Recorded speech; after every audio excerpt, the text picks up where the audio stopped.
जय हिंद दोस्तों। उत्तराखंड के सभी एग्जामों के लिए हम मोस्ट इम्पोर्टेंट टॉपिक सीरीज की क्लास को कवर कर रहे हैं। ठीक है, इसमें हमारा टॉपिक उत्तराखंड के सांस्कृतिक तत्व चल रहा है, जिसका हमने फाउंडेशन कोर्स स्टार्ट किया है। फाउंडेशन कोर्स में हमने बहुत सारी क्लासेस को कवर कर लिया है। तो आज का जो हमारा टॉपिक है वो है उत्तराखंड के शिल्पकला। उत्तराखंड की शिल्पकला के बारे में आज हम जानेंगे। तो सबसे पहले हम देखते हैं, शिल्प कला का मतलब होता है कि शिल्प का मतलब होता है एक अपना छोटा अपने हाथ से किया गया हुआ कार्य। जैसे कि हम कोई लकड़ी से कुछ बना रहे हैं तो उसको हम शिल्प कला कह सकते हैं। जैसे हमने धातु से कुछ मूर्ति उर्ति बनाए तो उसको मूर्ति शिल्प कह सकते हैं। तो शिल्प कला को हम बहुत सारी चीजों में, बहुत सारे भागों में बांट सकते हैं। ठीक है, तो हम सबसे पहले इसकी डेफिनेशन को देख लेते हैं। राज्य में शिल्पकला की एक समृद्ध परंपरा रही है। हम देखते हैं, आपने देखा भी होगा, जो उत्तराखंड के अंतर्गत शिल्प कला की एक प्रसिद्ध परंपरा रही है, जो कि वर्तमान में ग्रह या फिर हस्तशिल्प, यानी कि जो हाथ हस्त मतलब शिल्प कला एक हिसाब से हम बोल सकते हैं कि हस्तशिल्प, यानी कि जो हाथ से बनाया गया हुआ कोई भी सामान जो उत्तराखंड के अंतर्गत है।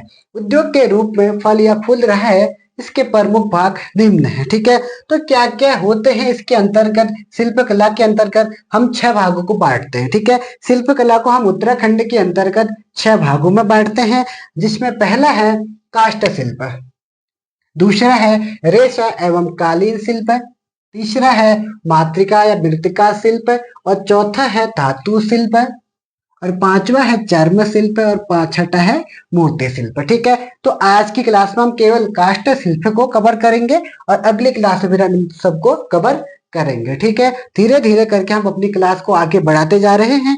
ये आपके लिए बहुत फायदेमंद क्लास रहेगी, क्योंकि उत्तराखंड पुलिस में ये क्वेश्चन पूछने के बहुत ज्यादा चांसेस हैं। और तो अब हम देखते हैं, सबसे पहला जो है वो काष्ठ शिल्प। काष्ठ शिल्प के बारे में हम देखेंगे। काष्ठ शिल्प कहते किसे? काष्ठ शिल्प मतलब होता है लकड़ी का, यानी कि लकड़ी के बने हुए जो भी चीज है उसे हम लकड़ी का कह सकते हैं, यानी काष्ठ शिल्प कह सकते हैं। ठीक है, यानी कि जो चीज भी लकड़ी का बनता है उसे हम काष्ठ शिल्प कह सकते हैं। जिससे हमारा हल्का फुल्का बिजनेस है, फिर अपने उत्तराखंड के अंतर्गत जिसका हम यूज करते हैं, वो सब काष्ठ शिल्प के अंतर्गत आता है। इसमें सबसे पहला है पाली, ठेकी, कुमैया, भदेल, नाली। अभी आपने अगर पहाड़ में रहते हो तो आपने देखे होंगे। ठेकी क्या होती है? जो जिसमें दही जमाते हैं। आपने देखा होगा घर में एक लकड़ी की बनी होती है, उसमें क्या होता है, लकड़ी से बनी हुई होती है, एक बड़ा पेड़ को काट के उसके अंदर के कुरेद करके एक बना होता है क्या, ठेकी टाइप की, जिसमें हम दही जमाते हैं। ठेकी उसको बोल सकते हैं। ठीक है, ऐसे कुमैया भी होता है। भदेल, नाली आपने देखा ही होगा, जो जिससे चावल आवल लेके आते हैं, उस टाइप को नाली कहते हैं। जैसे पहाड़ी में मान भी कहते हैं, कुमाऊं के अंदर मान कहते हैं, और उसी का मान का अगर बड़ा रूप हो तो उसको नाली कह सकते हैं। जैसे मापने चावल हावल लाने के लिए आजकल तो कोई गिलास से मापता है, कोई कटोरी से मापता है, लेकिन हमारे उत्तराखंड के अंतर्गत एक नाली या फिर माना कहते हैं, जिसे वो होता है। ठीक है, वो इस टाइप का, जैसे पुराने जमाने में 4 टाइप का नहीं होता, इस टाइप का होता है, और इससे ही हम चावल ले जाते हैं। ठीक है, जैसे हुड़की की वो नहीं होती है, हाँ आपने हुड़का देखा होगा, बस हाँ एक तरफ से ये बंद रहता है जबकि एक तरफ से खुला रहता है। ठीक है, हुड़के में दोनों तरफ से खुला रहता है। ये आपने समझ गए हो कि नाली क्या होती है करके। ठीक है, राजी जनजाति के लोग मुख्यतः इस कार्य को करते हैं। कौन सी जनजाति इस कार्य को करती है? राजी जनजाति। ठीक है, तो ये आपको खास तौर पर इसका ध्यान रखना है कि कौन सी जनजाति इसका करती है काम, वह है राजी जनजाति। ठीक है, काष्ठ शिल्प देखा, लकड़ी से बने हुए के उसका बोलते हैं, लकड़ी से बने हुए जो भी शिल्प होंगे उसको हम काष्ठ शिल्प कहेंगे। समूचा उत्तराखंड लकड़ी की प्रधानता के कारण काष्ठ शिल्प के लिए प्रसिद्ध है। आपने देखा होगा उत्तराखंड के अंतर्गत बहुत सारे जंगल हैं। अगर जंगल है तो लकड़ियां भी अवश्य ही होंगी, अगर लकड़ी है तो लकड़ी की काष्ठ शिल्प के अंतर्गत हो सकता है। ठीक है, तो हम इसको कवर कर चुके हैं काष्ठ शिल्प को। अब काष्ठ शिल्प के अंतर्गत हमने बहुत सारी कुछ इंपॉर्टेंट लकड़ियां हैं जिससे हम मेनली बनाते हैं काष्ठ शिल्प। ठीक है, जिसमें सबसे पहला है रिंगाल। आपने रिंगाल देखा होगा, आप किसी ने बांस देखा होगा, किसी ने रिंगाल देखा होगा। बांस की छोटी प्रजाति को हम रिंगाल कह सकते हैं, और रिंगाल की बड़ी प्रजाति को हम बांस कह सकते हैं। बस यही इसको फर्क है। ये कहाँ कहाँ होता है? चमोली, अल्मोड़ा और पिथौरागढ़ आदि, मेनली इन 3 जनपदों में आपको ध्यान रखना है। ठीक है, चमोली, अल्मोड़ा, पिथौरागढ़ आदि जनपदों का प्रमुख हस्तशिल्प उद्योग है। इसमें यह एक प्रकार का नरकट है, इसको ध्यान रखना। एक प्रकार का क्या है, नरकट है। जैसे आपने देखा होगा कैसा होता है करके, ऐसे एक यहाँ पर इस टाइप के, ऐसे जैसे घास नहीं होती इस टाइप के बना है, इस टाइप का इसका पेड़ होता है, ठीक है। जो छोटा है तो इसको रिंगाल कहेंगे। अगर यही पेड़ अगर बड़े बड़े ऐसे ऐसे हो जाएंगे तो उसको क्या कहेंगे, उसे हम बांस कहेंगे, ठीक है। जनपदों का प्रमुख हस्तशिल्प उद्योग है। यह एक प्रकार का नरकट है। इसे डाले, इससे क्या हो जाए, डाले। अब डाले किसे बोलते हैं, आपने घर में देखा होगा जब महिलाएं सर में या तो घास लाने के लिए उसका यूज करती हैं, या फिर कोई महिलाएं गोबर निकालने का उसका यूज करते हैं, या पीठ में जिससे घास घास पात के ला सकते हैं। और क्या कहते हैं इसमें, जैसे एक छपरी होती है, आपने देखा होगा जैसे कि वो जिसमें आप रोटी वोटी रख सकते हो। मार्केट में भी ऐसे डाले आते हैं। पहले से जो डाले होते थे, डाले में वो जो बच्चा होता था, बच्चे को जब बच्चे का जन्म होता था तो डाले में ही उसको रखा जाता था, ठीक है। उत्तराखंड के अंतर्गत ऐसा होता था। फिर है कंडी। कंडी आपने देखा होगा जैसे आजकल छोटा बैग नहीं होता, उस टाइप का कंडी होती थी जिसमें बहुत सारा सामान आ सकता था। खास तौर पे आमा लोगों के पास ज्यादा रहता था। चटाई आपको पता ही है क्या होता है करके, ठीक है। सूप आपको पता है, जिसमें चावल वावल फटके जाते हैं, चावल वावल साफ किए जाते हैं, उसको हम सूप कहते हैं। ये तो आपने देखा ही होगा नॉर्मली, ठीक है। टोकरी आपको पता ही है। और ऐसा ही होता है मोस्टा। मोस्टा भी सेम होता है।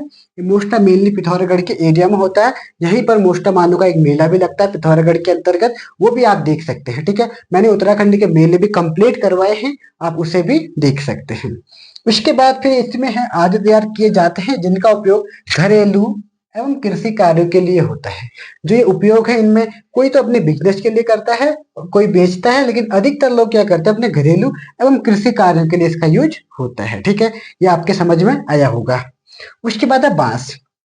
अब सेम जैसे रिंगाल होता है वैसे ही बांस होता है, बस बांस की थोड़ा बड़ी होती है प्रजाति, मतलब इसके जो पेड़ होते हैं थोड़ा बड़े लंबे हो सकते हैं, जबकि रिंगाल के छोटे होते हैं। इससे भी सूप, डाले, कंडी, छापड़ी।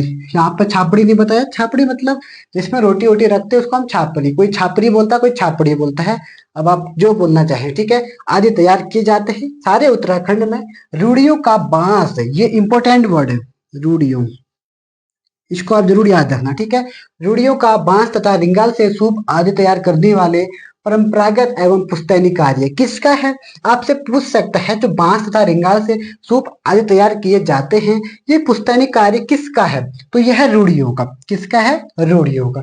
इसे आपको याद करना ही करना होगा, ठीक है। उसके बाद एक लकड़ी है बेत।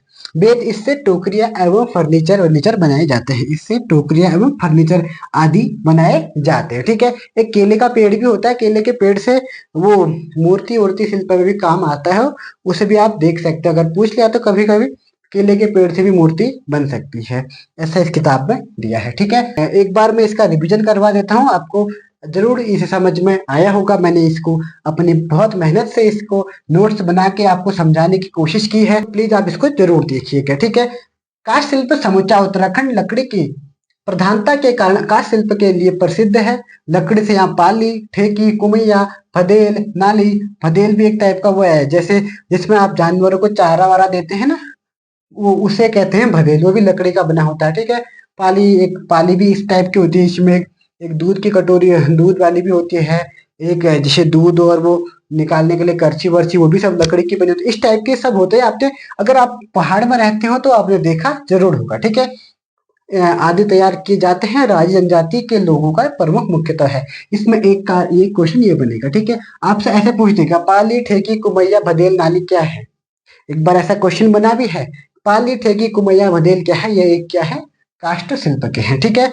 उसके बाद रिंगाल। चमोली, अल्मोड़ा, पिथौरागढ़ आदि जनपदों का प्रमुख क्या है, उद्योग है, हस्तशिल्प उद्योग है। यह एक प्रकार का नरकट है। इससे डाले, कंडी, चटाई, सूप, टोकरी आदि मोष्टा बनाए जाते हैं, जिनका उपयोग घरेलू एवं कृषि कार्यों के लिए होता है। इनका उपयोग कहाँ होता है, घरेलू एवं कृषि कार्यों के लिए होता है। फिर ऐसे ही बांस है, तो बांस में भी सेम जैसा इसमें है वैसे ही बांस में भी है। इससे भी सूप, डाले, कंडी, छापड़े, टोकरी आदि तैयार किए जाते हैं। उत्तराखंड में रूढ़ियों का बांस तथा रिंगाल से सूप आदि तैयार करने का परंपरागत व पुश्तैनी कार्य है।